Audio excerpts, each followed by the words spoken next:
Kun sagalee bilisummaa Oromootiin.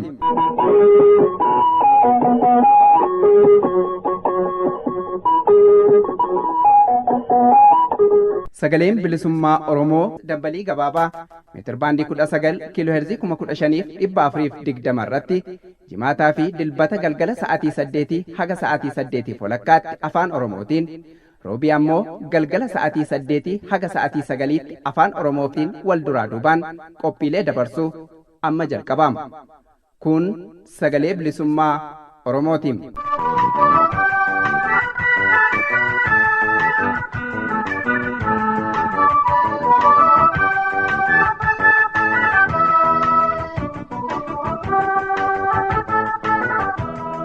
Kam jirtan kabajamtoota dhaggeeffattoota keenya nagaan keenya kabajaa bakka jirtan cufatti sinaa ga'u sagantaa keenya irraa keessatti qophiilee qabnu wal duraa duubaan isin beeksifna jalqaba oduutu dhiyaata.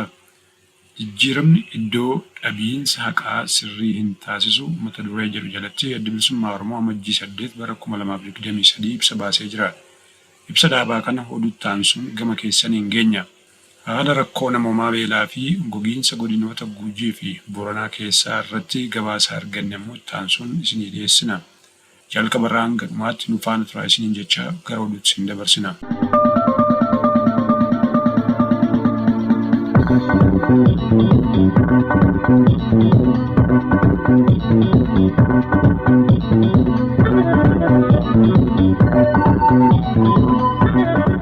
Irra deebiin akkam jirtu kabajamtoota dhaggeeffattoota fi hordoftoota keenya. Amma dabareen kan oduuti oduu waliin ammoo Moosisaa Nagaasati. Gola Oromiyaa hundatti mootummaan Bilisiginnaa maqaa waraana bilisummaa Oromoo deeggartu jedhuun uummata nagaa ajjeesuutti fufeera. Mootummaan faashistii Itoophiyaa Dr. Abiyyiin durfamu uummata Oromoo maqaa waraana bilisummaa Oromoo deeggartu jedhuun ajjeesuu cimseetti fufu maddeen keenya saabootti himan. Haaluma kanaan waraanni mootummaa Bilisiginnaa godina Kaaba Shaggar Ona Kuyyuu bakka Darroo Daannisaa jedhamutti dargaggoota dhiiraa 3 kan hojii humnaa hojjetanii jiraatanii fi dubartii tokko erga qabanii booda albeen qaluun hallayyaatti gatuun saabootti himaniiru maddeen. Dargaggoonni badii tokko malee waraana mootummaa Bilisiginnaatiin ajjeefaman kunniin Shaambal Abdiisaa Asaffaa, Jarman Baayyuu fi dubartii Qananii jedhamtu ta'uu maddeen keenya ifoomsaniiran. Haaluma wal fakkaatuun gara maatii isaatti galaa kan ture dargaggoo Daawit Balaay kamisa darbee hidhattoota mootummaa Bilisiginnaan butamee akka ajjeefame barame. Amajjii 5/2023 guyyaa ayyaanaaf gara maatii isaa galaa kan ture dargaggoo Daawit Balaay balleessaa tokko maleetti waraana mootummaa Bilisiginnaatiin karaatti butamee ajjeefamuun maatiin mirkaneeffachuu maddeen keenya gabaasaniiru. Godina Wallaggaa Lixaa Ona Laaloo Asafiitti ganda baadiyyaa Arroojii Sardoo jedhamutti kan dhalate dargaggoo Balaay ifama dargaggoo Daawit Balaay magaalaa Naqamteetti kan argaman fira isaa bira taa'ee kan baratu ta'uunis hubatameera. Ayyaana qillee maatii isaa waliin dabarsuuf amajjii 5/2023 mucaa dubrii isaa waliin Naqamtee irraa ka'anii osoo gara dhaloota isaanii deemaa jiranii bakka dhagaa dhaabbii jedhamutti humnoota mootummaatiin butamuu fi guyyoota muraasa booda Daawit ajjeefamuu maddeen maatii wabeeffachuun saabootti himaniiru. Dubriin Daawitis yeroo ammaa kana eessa akka bu'ee kan hin baramne ta'uu maddeen keenya dabaluun gabaasaniiru. Hidhaa fi ajjeechaan guutuu Oromiyaa keessatti mootummaa Bilisiginnaan lammiilee nagaa irratti adeemsifamaa jiru guyyaarraa gara guyyaatti hammaachaa fi babal'achaa jiraachuun maddeen keenya gabaasaniiru. Yeroo ammaa immoo golgaa waboo isin uumuuf balleessu jedhuun duula waraana bal'aa fi humna waraana biyyattii qabdu cufaan Oromiyaa weerarsiisuun dhumaatii suukaneessan gandeen Oromiyaa keessatti dhaqqabaa jira. Godinaalee Oromiyaa garaagaraa keessatti yakki waraana Bilisiginnaa uummata nagaa fi meeshmaleeyyii irratti raawwataa jiru. Isaa kaniin dhagahaminii fi miidiyaaleen ba'anii jirutti caalaa kan jedhan maddeen godinaalee irraa nu ibsan yakki kun hundumtuu waraana bilisummaa Oromoo golga godhatee imaammata mootummaan kan qurxummii qabuuf galaana gogsuu jedhuun raawwatamaa jiru ta'uu himaniiru. Kana waan ta'eef uummanni keenya PP irraa waan eeggatu tokkollee akka hin qabnee fi of amansiisuun falli qabu tokkichi keessa fi alaan wal ta'ee falma finiinsuu qofaa jechuun dhaammatanii jiru. Godina Iluu Abbaa Booraa Ona Adiraamuu keessatti waraanni murna Bilisiginnaa ajjeechaa fi gudeeddaa hammeesse. Murni bulchiinsa abbaa irree bilchiginnaa Oromiyaa cufa keessatti gochaalee suukaneessaa dalagaa jiran itti fufuun godina Iluu Abbaa Booraa Ona Daarimuu Gandaa Beenaa Sadaffaa jedhamuun beekamu keessatti amajjii 8/2023 abbaa maatii obbo Darajjee Girmaa nama jedhamu mana isaatti itti erga seenanii qabuun erga daraaraa turanii booda amajjii 9/2022 ajjeesuun gatan.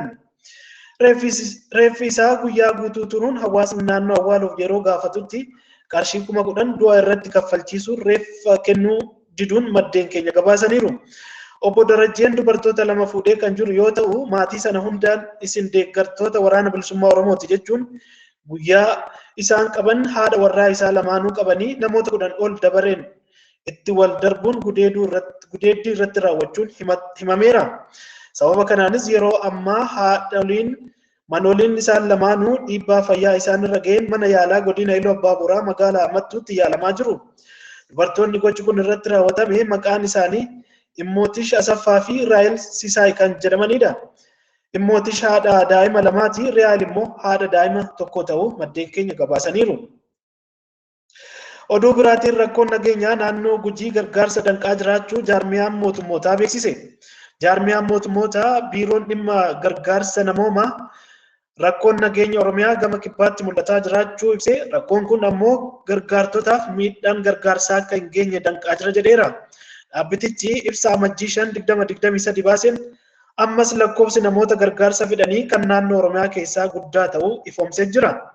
Gama biraatiin buqqaatonni Gujii lixaa onoota garaagaraa irraa buqqaanii magaalaa guddoo godina keessa buufatanii jiran gargaarsi akka isaan hanqataa jiru raadiyoo sagalee Ameerikaa VOF himanii jiran.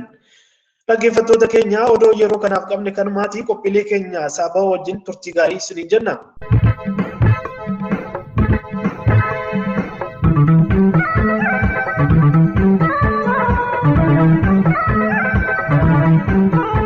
Hordoftoota keenya kan nagaaf daawwachaa jirtan kun sagalee bilisummaa Oromoo meetira baandii 19 kiilooheerzii 15,250 irratti qilleensarraan darbaa jirudha. Akkasumas karaa peejii saabaa www.facebook.com/sbo1973 jedhuun kallattiidhaan isinii darbudha. Amma gama ibsa adda bilisummaa Oromootti isin dabarsina.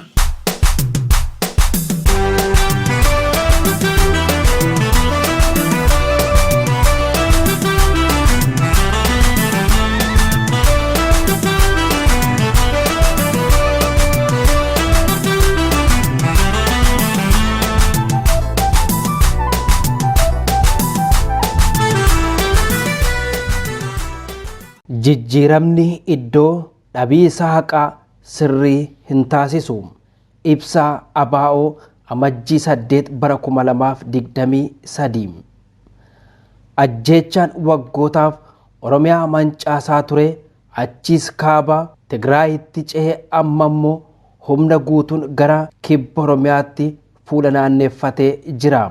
Humna qindaa jedhamee kan waamamu humna ittisa biyya Itoophiyaa, humna poolisii addaa naannoo, poolisii federaalaaf faannoo of keessatti haammatee kallattiiwwan garagaraatiin gocha ajjeesaa ciigaayisaa isaanii irra deebi'anii jalqabanii jiru. Adda waraanaa baha Oromiyaa Fantaalleef Booset keessatti waraana bilisummaa Oromoof humna qindaa kana gidduutti waraanni jabaan geggeeffamaa jiru guyyaa 5ffaa qabateera. Adda waraanaa Gujiitti opereeshinii guddaan adeemsifamaa kan jiru yommuu ta'u kunis waraana jabaa hordofsiisee jira. Oromiyaa lixaatti humnootiin qindaa'oo lakkoofsaan hedduu ta'an Matakkaliin weeraranii laga Mormor karaa Agamsaan ce'uun ajjeechaa isaanii itti fufanii jiru. Shawaa kaabaa giddugala Oromiyaatti duulli wal fakkaataan naannolee Salaaleef Meettaa keessatti adeemsifamaa jira. Amala jibbiinsa waraanaa hin barbaachifne kana keessaa inni ijoon namootiin nagaan hedduun qeef qabeenyaa isaaniirraa buqqa'aa jiru.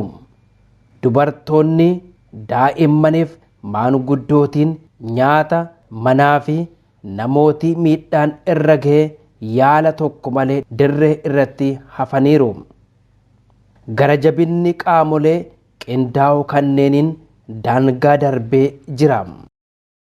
Imaammati mootummaa Itoophiyaa qurxummii balleessuuf galaanicha gogsuu jedhee baasee hammaatee itti fufee jira.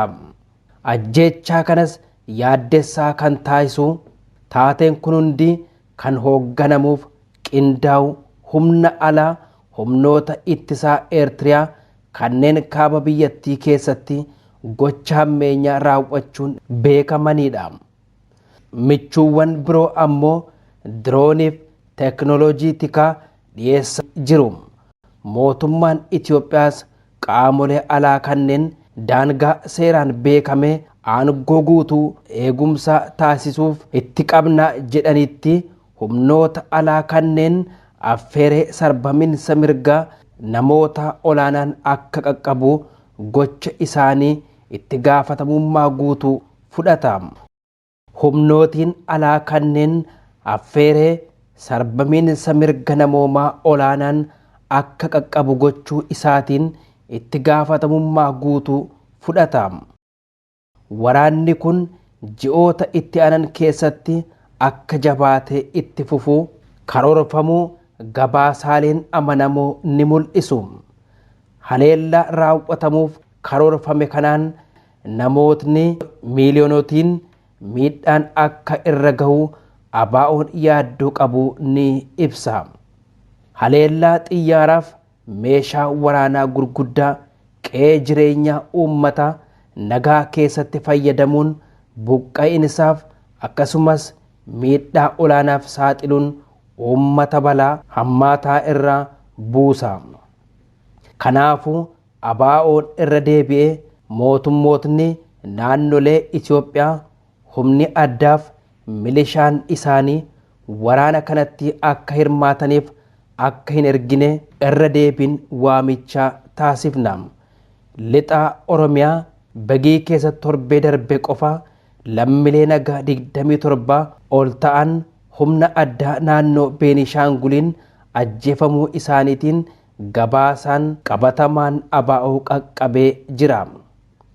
Dhibdee siyaasaaf walitti bu'insaa Itoophiyaa Oromiyaa keessatti uumame kanaaf furmaatii tokkichi furmaata siyaasaa ta'uu irra deddeebiin beeksisaa turreerra. Furmaatii waraanaa goolama sodaa dhalootaa kanaaf qofa osoo hin taane biyyattii hiyyeetti addunyaa kanaa taate kanaaf godaannisa dhalootaa uumee biyyattii kanas gara diigamuutti ni geessa. Addi bilisummaa Oromoo ABO'n gama isaatiin walitti bu'insi Oromiyaa keessa jiru ilaalchisee mootummaan kun tattaaffii qajeelloo wayitaa taasisuu akkasumas deeggartoota isaatiin yaada furmaataa dhugaa karaa nagaa wayitaa kennan hin argine. As irrattis ABO'n walii galtee Asmaraa gaafa hagayya 7 bara 2018 ABO'f mootummaa Itoophiyaa gidduu taasifame akka milkaa'inaan hojiirra hin oolle akkasumas waraanni kun Oromiyaa keessatti akka itti fufu gochuu isaaniitiif muummichi ministeeraa Dr. Abiy Ahmad, Lammaa Magarsaa, pirezidaantii Oromiyaa duraanii Fiild Maarshaal Birhaanuu Juulaaf Dr. Warqinaa Gabayyoo itti gaafatamoodha jedha. Hawaasni idilaa addunyaas fixeensi uummata biraan Oromiyaa keessatti geggeeffamus osoo jiruu ammas akka waan hin arginetti callisuu isaaniitiin gadda guddaatu nutti dhagahama. Qajeeltoon walitti bu'insa karaa nagaan furuu kun uummata naannolee yookaan gareewwan gidduutti ija tokkoon ilaaluu qaba. Akkuma waadawwanii fi waliigalteewwan idila addunyaa garagaraa keessummaa kan mootummaa gamtoomanii irratti tumameen dhalli namaa hunduu mirga lubbuun jiraachuu nagaadhaan jireenya isaa geggeeffachuu akkasumas eegumsi biyyoolessaaf idilaa addunyaa taasifamuufiin ni qaba. Mootummootiin gamtoomaniif qaamoleen biroo walitti bu'insa kaaba Itoophiyaa Tigraay keessatti taasifame furuu keessatti gahee olaanaa taphataniiru. Haaluma wal fakkaatuun wayitaa fixinsi uummataa sun gara kibba Itoophiyaa Oromiyaatti geggeeffamuttis itti gaafatamummaa addaa ni qabu.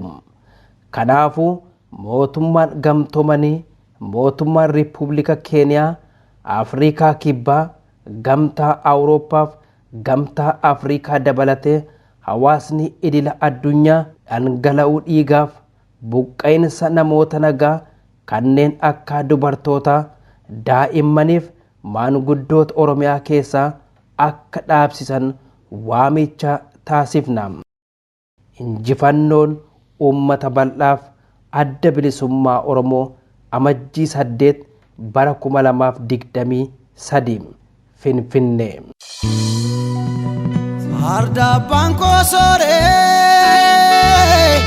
adesa lagamru adesa kabana ko iranga faunda iraga farakina situna luge kanko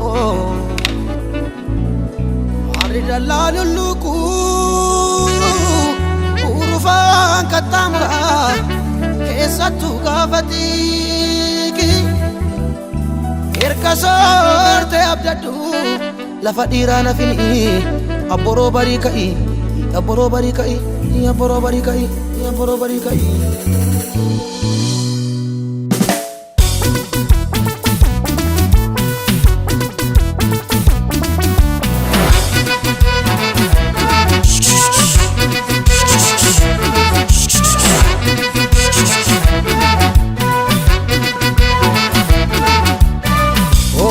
Jilalo randu mesae fodingo ta urgae oh jilalo randu mesae fodingo ta urgae oh jilalo randu mesae fodingo ta urgae oh jilalo randu mesae fodingo ta urgae chuta irandu mesae fodingo ta urgae jambal randu mesae fodingo ta urgae noba irandu mesae fodingo ta urgae sanat randu mesae fodingo ta Mogor randu mesae Olingo taurga Kibe randu mesae Olingo taurga Wallo randu mesae Olingo taurga Anon randu mesae Olingo taurga Osabi ha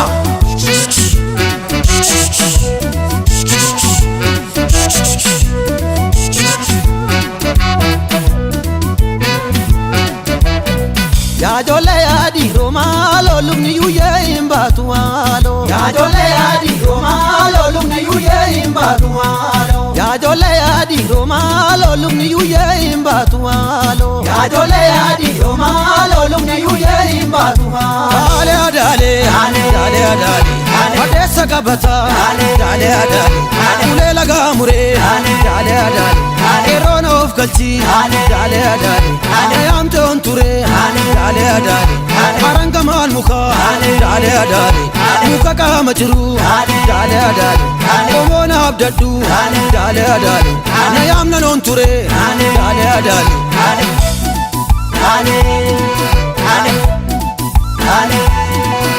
Adachasa dacho dalen ore fena jaka kase aramo Adachasa dacho dalen fena jaka kase aramo Alaya nutacha oh ya adachasa dacho dalen ore fena jaka kase aramo Kaleban guracha oh ya adachasa dacho dalen ore fena jaka kase aramo Otiya wadesa oh ya adachasa dacho dalen ore fena jaka kase aramo Jabanole oh ya dachasa dacho Dale ore fena jaka kase aramo Yuliya da besa oh ya dachasa dacho Dale ore fena jaka kase aramo Udu anole oh ya dachasa dacho Dale ore fena jaka kase aramo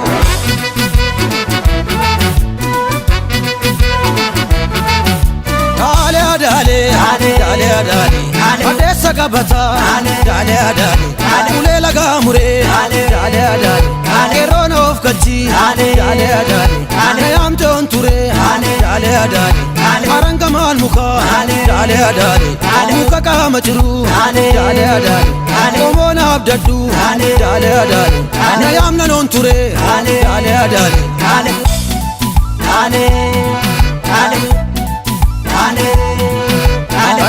Sadachoo Daalen booreen feena jaka kaasee harrammoo Sadachoo Daalen feena jaka kaasee harrammoo Allayyaa nu taacha'oo Sadachoo Daalen booreen feena jaka kaasee harrammoo Kalebbaan gurraacha'oo Sadachoo Daalen booreen feena jaka kaasee harrammoo Kotiyyaa waddeessa'oo Sadachoo Daalen booreen feena jaka kaasee harrammoo Jabanole o ya dacha sadacho Dale ore fena chaka kaase aramo Duliya da besa o ya dacha sadacho Dale ore fena chaka kaase aramo Udu anole o ya dacha sadacho Dale ore fena chaka kaase aramo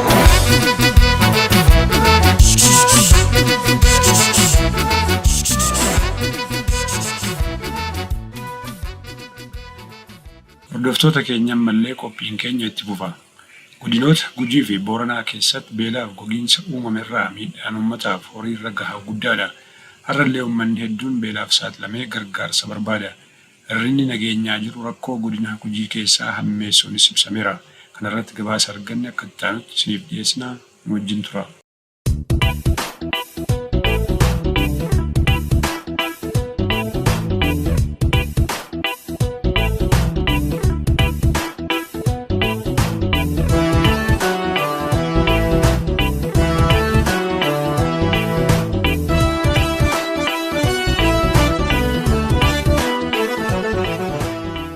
Rakkoon nageenyaa naannoo Gujii gargaarsa danqaa jiraachuu jaarmiyaan mootummootaa Ochaan beeksise. Jaarmiyaa mootummootaatti biiroon dhimma gargaarsa namoomaa Ochaan rakkoon nageenyaa Oromiyaa gama kibbaatti mul'ataa jira jedhe gargaaramtootaaf midhaan gargaarsaa akka hin geenye danqaa kan jiru ta'uu beeksise. Dhaabbatichi ibsa Amajjii 2023 baaseen ammas lakkoofsi namoota gargaarsa fedhanii kan naannoo Oromiyaa keessaa guddaa ta'uu himee jira. Gama biraan buqqaatonni Gujii lixaa onoota garagaraa buqqaanii magaalaa guddoo godinaa keessa buufatanii jiran gargaarsi akka isaan hanqataa jiru ta'uu VOF yaada kennaniin himanii jiran. Haala qabatamaa naannoo Oromiyaa keessatti mul'ataa jiruun fedhiin deeggarsa namoomaa dachaan dabalaa jiraatus deeggarsi argame sababa rakkoo nageenyaaf haalli qaqqabummaa isaa qormaata baay'ee fi hojiiwwan hedduu akka barbaachisu dubbata jaarmichi. Haaluma kanaan nageenyi dhabamuu wal qabate kibba Oromiyaa godinoota Gujii lameen Gujii fi Gujii lixaatti buqqa'iinsi uummataa daraan hammaateera jedha Ochaan. Rakkoo nageenyaa wal qabatee bara darbe kana hanga muddee 30tti Oromiyaa irraa buqqaatonni haaraan 14,000 ol ta'an naannoo Amaaraa galuu ibseera gabaasaa isaan. Gama biraan weerarri koleeraa biyyattii keessatti babal'achaa jiraachuu ibsee godinaalee Oromiyaa 8 fi naannoo Somaalee onoota 2 gandoota 55 kan miidhe yoo ta'u hanga ammaatti namoota 738 dhibee kanaan rakkachaa jiraachuutu gabaafame. Gabaasaan Ochaa kun akka dabaluun addeessutti naannolee dhibeen koleeraa itti babal'ate kana irraa kanneen buqqaanii mooraa qubsumaa jiran keessaa namoonni 191 koleeraan qabamuu addeesseera. Kanneen buqqaanii dirree irratti rakkachaa jiran abbaa warraa 30,700 ol yookaan namoota 184 ol ta'utu barame. Buqqaatonni kunneen bakka qubatanitti bishaan qulqulluu dhabuun 80% bishaan faalame waan fayyadamaniif carraa koleeraan qabamuuf saaxilaman jedha gabaasaan Ochaa. Dhibee kana to'achuuf dhiyeessii barbaachisu hatattamaan dhiyeessuuf yaaliin godhamaa jiraachuus ibsa jaarmichi. Bifuma wal fakkaatuun buqqaatota naannoo Beenshaangul Gumuz keessaa buqqaanii jiran keessaa 182 ol bakka irraa buqqaanetti kan deebi'an ta'us gargaarsa hatattamaa barbaadu. namoonni 100,000 ol buqqaanii bakka irraa buqqaafamanitti hin deebin hafan keessaa 77,000 hawaasa irratti ba'aa ta'anii kan jiranidha. Kan hafan 38,000 ol ammoo mooraa qubsumaa kophaa keessa jiraachuutu barame. Odeessa gama biraan bahaa fi kibba biyyattii keessatti hawaasni gogiinsa hamaa gaanfa Afrikaa miidheef saaxilameera. Jireenyi qonnaan bultootaa fi horsiisee bultootaa akkaan ulfaataa ta'eera. Akka kanaan uummanni wabii nyaataa dhabuun beela hamaaf saaxilameera. Dhuma bara 2021 irraa eegalee beeyladoonni miliyoona 4.5 ol ta'an kan du'an yoo ta'an miliyoonni 30 ammoo balaa hongee ulfaataaf saaxilamutu barame. Gabaasni ba'e akka mul'isutti yeroo ammaa kana namoonni gara miliyoona 12 ta'an wabii nyaataa kan hin qabne yoo ta'u, naannolee gogiinsaan miidhaman hunda keessatti namoonni miliyoona 8.6 gargaarsa bishaan qulqulluu fi soorata argachuu yoo baatan caalmatti dhibee koleeraa fi beelaan lubbuun hedduun gaagaamuu akka malu addeesseera gabaasaan Ocha. Odeessa gama biraa hongee walqabatee kibba Oromiyaa godina Booranaatti balaa beelaan kanneen miidhaman gargaaruuf qaamotni garagaraa sochii godhaa jiraachuutu hubatame. Akka kanaan duula lubbuu baraaruu godina Booranaa dabalatee akka waliigalaatti daa'imman guutummaa biyyattii naannolee hongeedhaan miidhaman keessatti argaman kan beelaan hubaman barbaadanii argachuu fi wal'aanuu itti fufaniiru. Akka gabaasa argannetti hongeen hammaataa waggoota dheeraa booda naannoo Oromiyaa godina Booranaatti mudateen hawaasni naannichaa madda jireenya isaanii kan ta'e loowwan hedduu dhabaniiru.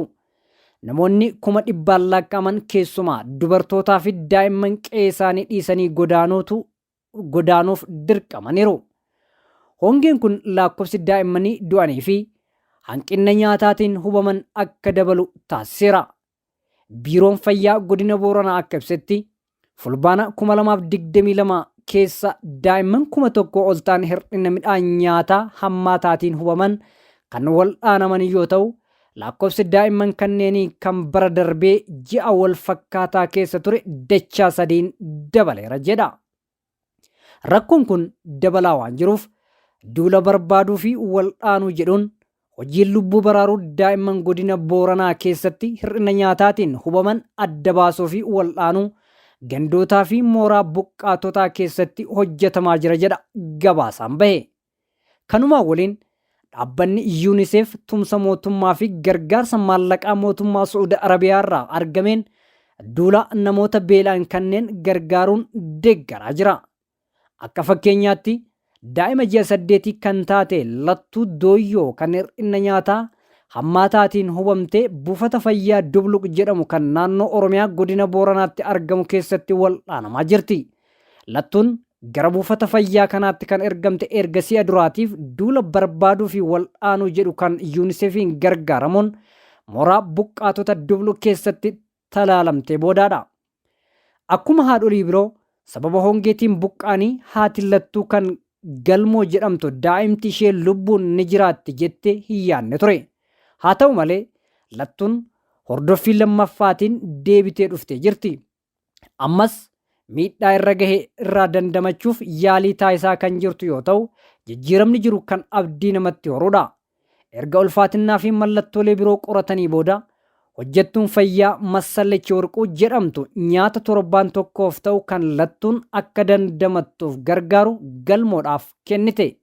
Lattuun torbaan tokko booda ammas qorannoodhaaf deebitee kan dhuftu ta'a jechuun ifa godha gabaasni waa'ee gogiinsa godina Booranaa irraa ba'e kun. Battaluma Lattuun dandamachaa jirtu kanatti daa'ima umrii waggaa tokkoo kan ta'e Saasii Fufaa jedhamu giddugala buufata fayyaa Dubluqitti hordofamaa jirti. Saasiin dhibee hir'ina midhaan nyaataatiin dhufuun alatti rakkoo fayyaa dabalataas qabdi. Haati ishee qabballee boruu akka hongeen jireenya itti ulfeesse dubbatteerti. Hongeen anaa fi ijoollee kootti wanta hundaa ulfaataa taasiseera. Erga loowwan keenya dhabnee booda daa'ima koof nyaata dhiyeessuu dadhabeera. Rakkoon kun akkamitti akka fooyya'us hin beeku. Wanta kana booda ta'u Waaqa duwwatu beeka jette. Fulbaana irraa kaasee namoonni gara mooraa buqqaatota Dubluuq dhufan dabalaa jira. Yeroo ammaa kana mooraan kun buqqaatota 43,000 keessummeessaa kan jiru yoo ta'u, isaan keessaa 7,200 kan ta'an daa'imman waggaa 5 gadii ta'uu gabaasni kun ni ibsa. Haadha daa'imman 3 kan taate Ruufoo Iyyaa gara mooraa buqqaatotaa kanaa kan dhufte dhiyeenya kana erga loon jalaa dhumaniiti.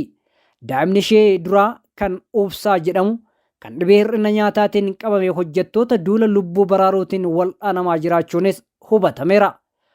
Hamma yoonaatti daa'imman 133,600 ol ta'an marsaalee lamaan duula barbaaduu fi wal'aanuutiin kan ilaalaman yoo ta'u, daa'imman dhibee hir'ina nyaataatiin hubaman wal'aanamaa jiru jechuun gabaasaan arganne kun ni ifoomsa.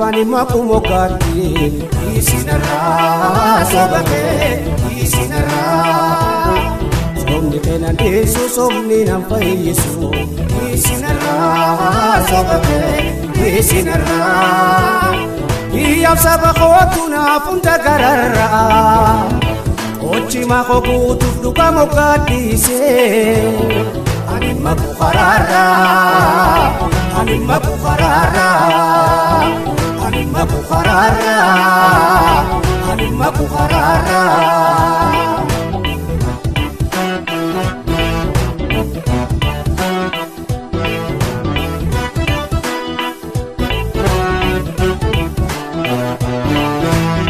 Kanani yarotif bolole, ana konya patakale. Tone diga podime. Toda bitane kanani yarotif bolole ana konya patakale tone diga podime ayubulu sa toda bitane ole alagati ana la pejamse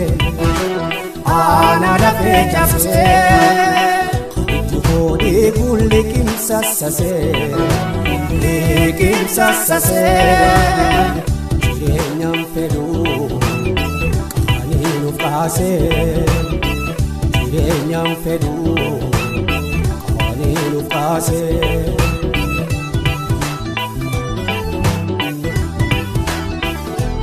Hariiwwan koo wal kakadaatti jireenya isaaniif godhachuu murti Jireenya isaaniif godhachuu murti Ani gurguruma fonkooti Hariiwwan koo kakadaatti jireenya isaaniif godhachuu murti Jireenya isaaniif godhachuu murti Ani gurguruma fonkooti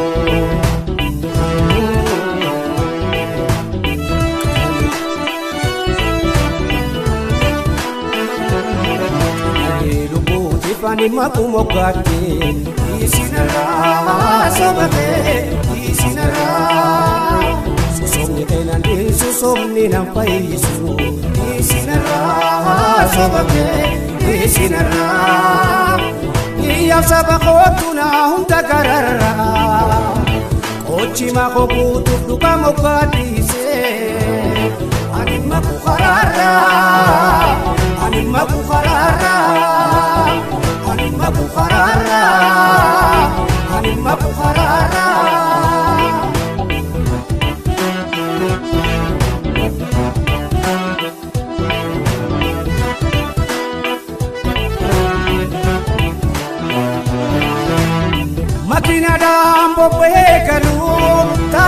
Duubatti ootan qajeelu Ana leekuufni gochimaa Moggatti nameessu gonkumaa Coomanis cuma guuttachuu Engi akkooltu turuurfachuu Kotii foon bilcheeffachuu Askaan kotolee anaan ja'achuu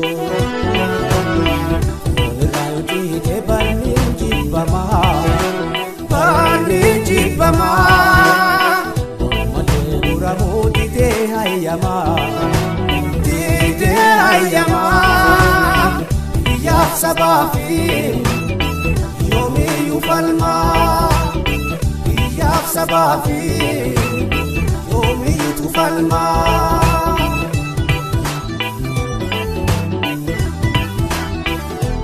Anuwwan koobor wal kadaati Jireenya isaanii godhachuuf murti Jireenya isaanii godhachuuf murti Nani gurguruun gumaa fonkooti Anuwwan koobor wal kadaati Jireenya isaanii godhachuuf murti Jireenya isaanii godhachuuf murti Egaan dhaggeeffattoota keenyaa sagantaa afaan Oromoo irraaf qabannee dhiyaanne kanumaan raawwatee jira. Jalqaba hanga xumuraatti faana taatanii nu hordofuu keessaniif galata argadhaa isiniin jenna. Sagantaa sagalee bilisummaa Oromoo jimaataan hanga walitti deebinutti nagaan nuuf turaa. Injifannoo uummata Oromoof.